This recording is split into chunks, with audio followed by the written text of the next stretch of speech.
శ్రీనివాసరావు గారు, దుగ్గరాజు శ్రీనివాసరావు గారు, రాజకీయ విశ్లేషకులు. నమస్తే దుగ్గరాజు గారు. నమస్కారం అండి. మొత్తానికి పార్టీలు మనం చూస్తూనే ఉన్నాము.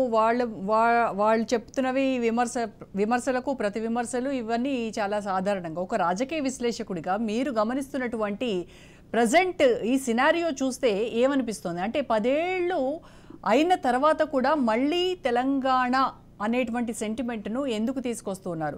బీజేపీ మద్దతు లేకుండా అసలు తెలంగాణ వచ్చేదా అని కిషన్ రెడ్డి అడగడం కావచ్చు, లేకపోతే తెలంగాణ తెచ్చింది ఇచ్చింది కాంగ్రెసే కాబట్టి ఈసారి తెలంగాణని గిఫ్ట్గా మనం ఇవ్వాల్సినటువంటి అవసరం ఉంది అని కాంగ్రెస్, అలాగే కేసీఆర్ జెండాని పట్టుకున్నాడు కాబట్టి ఉద్యమము ఆ రేంజ్లో వెళ్ళి మనం తెలంగాణ కళ సాకారమైంది కాబట్టి తెలంగాణ ద్రోహులందరూ ఏకమయ్యి వీళ్ళందరూ తెలంగాణ ద్రోహులు ఉన్నారు, వీళ్ళందరినీ తరిమి కొట్టాలి, మళ్ళీ కూడా బీఆర్ఎస్నే అభివృద్ధిలో అధికారంలోకి తీసుకురావాలి అని చెప్పేసి బీఆర్ఎస్ నేతలు అంటూ ఉన్నారు. అసలు తెలంగాణ మళ్ళీ ఎందుకు, ఈ తెలంగాణ అనేటువంటిది మళ్ళీ ఎందుకు తెర మీదకి వచ్చిందనేది ఒక విశ్లేషకుడిగా మీ అభిప్రాయం? అందరికీ నమస్కారం అండి, పార్టీ ప్రతినిధులకి. ఇప్పుడు ఎలక్షన్లు జరుగుతున్నటువంటి రాష్ట్రాల్లో ఛత్తీస్గఢ్, మధ్యప్రదేశ్ కూడా ఉన్నాయండి.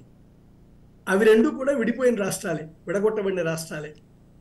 కానీ ఎక్కడా కూడా ఆ ఎన్నికల సందర్భంలో అక్కడ జరుగుతున్నటువంటి దాంట్లో ఈ విభజన అంశం ఎక్కడా ఎన్నికల్లో లేదండి, ఎన్నికల ఎజెండాలో లేదు. అటు కాంగ్రెస్ కానివ్వండి, బీజేపీ కానివ్వండి, ఎక్కడా కూడా విభజన జరిగినప్పుడు అది జరిగింది ఇది జరిగింది ఇలాంటి ప్రశ్నలు అసలు ఎక్కడా లేవండి.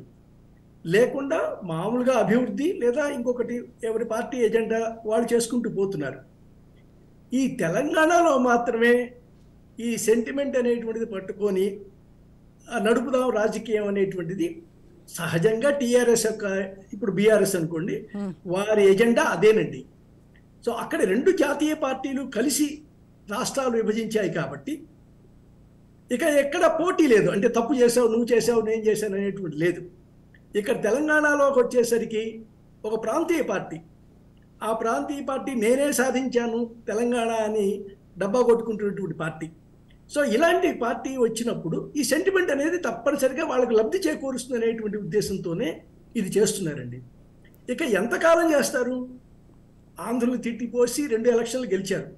ఇంకా అదే అదే అదే థీమ్తో గెలవాలనుకోవటం ఎక్కడో ఒక రకమైనటువంటి అభద్రతా భావంలో ఉందేమో అనిపిస్తోందండి బీఆర్ఎస్.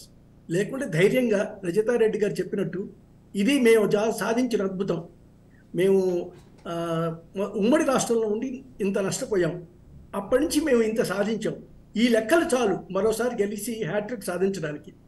కానీ ఎందుకో అది ఫలించట్లేదండి. ఎందుకో ఆ థీమ్లో వెళ్ళట్లేదు, వాళ్ళు వెళ్ళాల్సిన థీమ్లో వెళ్ళట్లేదు. ఎందుకని వెళ్ళట్లేదు అంటే వాళ్ళకే ఏదో సందేహం ఉందనిపిస్తోంది. తాము చేసినటువంటి ప్రాజెక్టుల మీద కానీ, తాము చేసిన పథకాల మీద కానీ ప్రజలు పూర్తిగా విశ్వసించటం లేదేమో అనే సందేహం వచ్చినప్పుడే ఇలాంటి భావాలు వస్తాయండి. ఇలాంటి ఈ సెంటిమెంట్ అనేది రెచ్చగొట్టడం జరుగుతుందండి. అలాగే దుగ్గరాజు గారు మీరు అన్నది కరెక్ట్. తెలంగాణ సమాజంలో సగటు పౌరుడికి నిజంగా అసలు అంటే వీళ్ళు చేసుకుంటున్నటువంటి విమర్శలు కావచ్చు, అంటే తెలంగాణ ఇచ్చింది మేమని తెచ్చింది మేమని ఈ రకమైనటువంటి ఈ వీటన్నింటిలో అసలు తెలంగాణ నిజంగా ఎవరు తీసుకొచ్చారు అనేటువంటి డౌట్ రైజ్ అవుతున్నటువంటి పరిస్థితి ప్రజల్లో ఉంది ఇవాళ. అంటే ఏ పార్టీ వల్ల తెలంగాణ కళ సాకారమైంది? ఇటు సోనియానా, లేకపోతే కేసీఆరా, లేకపోతే బాబు అప్పుడు మద్దతు ఇవ్వడం వలన, లేకపోతే సుష్మా స్వరాజా, ఏంటి అనేదానికి ఆన్సర్ ఏం చెప్తారు? నిజంగా చెప్పాలంటే ఈ తెలంగాణ ఇవ్వటం అనేటువంటిది కాంగ్రెస్కి రాజకీయ అవసరం కొద్దీ చేసినటువంటిదండి.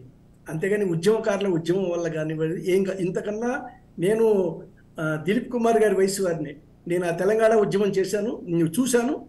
72-73లో వచ్చిన ఆంధ్ర ఉద్యమంలో నేను పాల్గొన్నాను కూడా.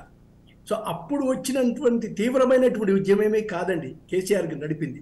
కాకపోతే ఇప్పుడు మీడియా చాలా శక్తివంతంగా ఉండబట్టి కెమెరా ముందు చాలా గొప్ప ఉద్యమం జరిగిందండి. సో మీడియా అంతా కూడా హైదరాబాద్కి షిఫ్ట్ అయిన తర్వాత, ఒకప్పుడు విజయవాడలో ఉండేటువంటి మీడియా అంతా హైదరాబాద్ షిఫ్ట్ అయిన తర్వాత మీడియా అటెన్షన్, మీడియా ప్రతినిధులకి తెలంగాణకు సంబంధించిన వ్యక్తులు దాంట్లో చేరి ఉండటం వల్ల ఉద్యమాన్ని అద్భుతంగా తీసుకెళ్లారు. అదే సమయంలో కాంగ్రెస్ చాలా బలహీనపడిందండి. 2014 ఎన్నికల ముందు చాలా బలహీనతలో ఉంది. ఆ కాంగ్రెస్ బలహీనతని ఎప్పుడూ అక్కడ ఉన్నటువంటి, అప్పట్లో ఆంధ్రప్రదేశ్లోంచి ఉన్న ఏకైక క్యాబినెట్ మంత్రి జైపాల్ రెడ్డి గారే.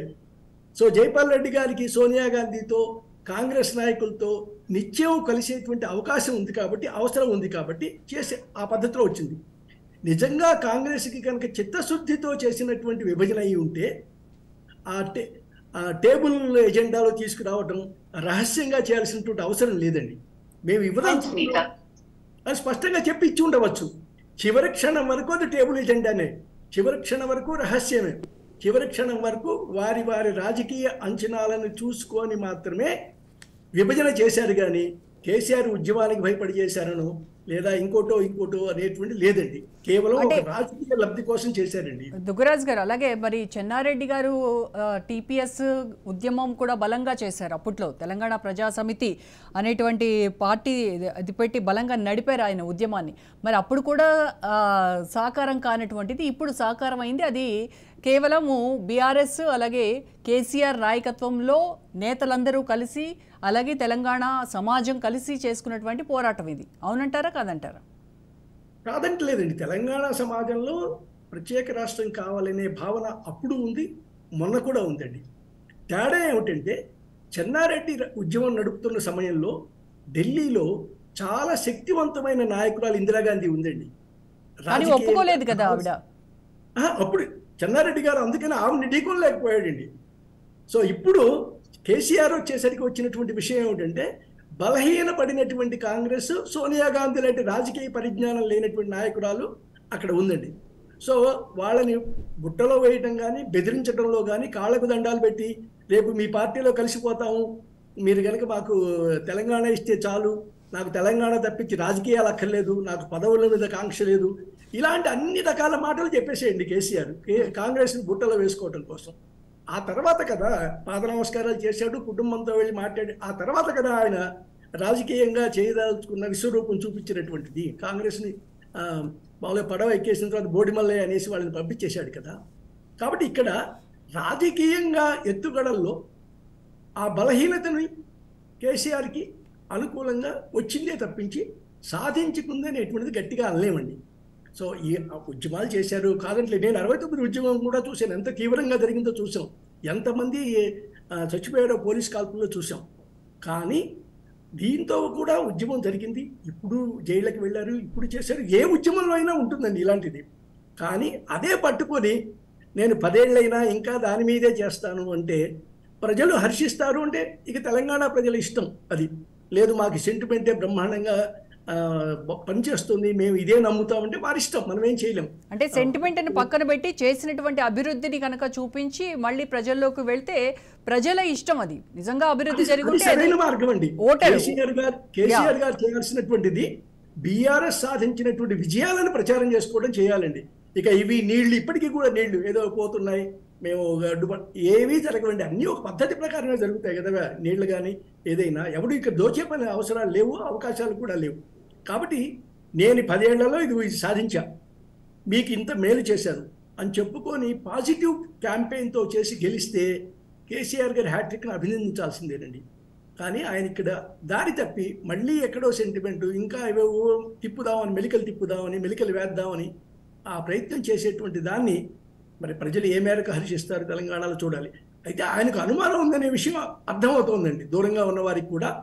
నేషనల్ మీడియాలో చూసినప్పటికీ కూడా ఒక ముఖ్యమంత్రి తన సొంత నియోజకవర్గం వదిలి మరొక నియోజకవర్గానికి కూడా వెళ్ళటాన్ని ఎలా అర్థం చేసుకోవాలనే ప్రశ్న అడుగుతున్నారండి ఢిల్లీలో. సో ఎందుకు వెళ్తున్నాడు? ఈయన కూడా రాహుల్ గాంధీ తరహాలో తయారయ్యాడా? ఒక చోట ఓడిపోతాననే ఉద్దేశంతో రెండో చోటికి వెళ్తున్నాడా? ఆయనే అలా వెళ్తే ఎలా, ఎందుకు అనేటువంటి విషయం ఎంతోమంది ఢిల్లీ మీడియా మిత్రులు నాకు ఫోన్ చేసి అడుగుతున్నారు. మీది విశ్లేషణ ఏమని చెప్పండి, అక్కడ కారణాలు ఏమిటి చెప్పండి. సో కాబట్టి ఎందుకు ఆయన వెనకడుగు ఎందుకు వేస్తున్నాడు? వెనకడుగు వేసిన ప్రతి సమయంలో కూడా తెలంగాణ సెంటిమెంట్ని ఎందుకు ముందుకు తెస్తున్నారు అంటే అది నిజంగా ఒక రకమైన రాజకీయ బలహీనత అండి.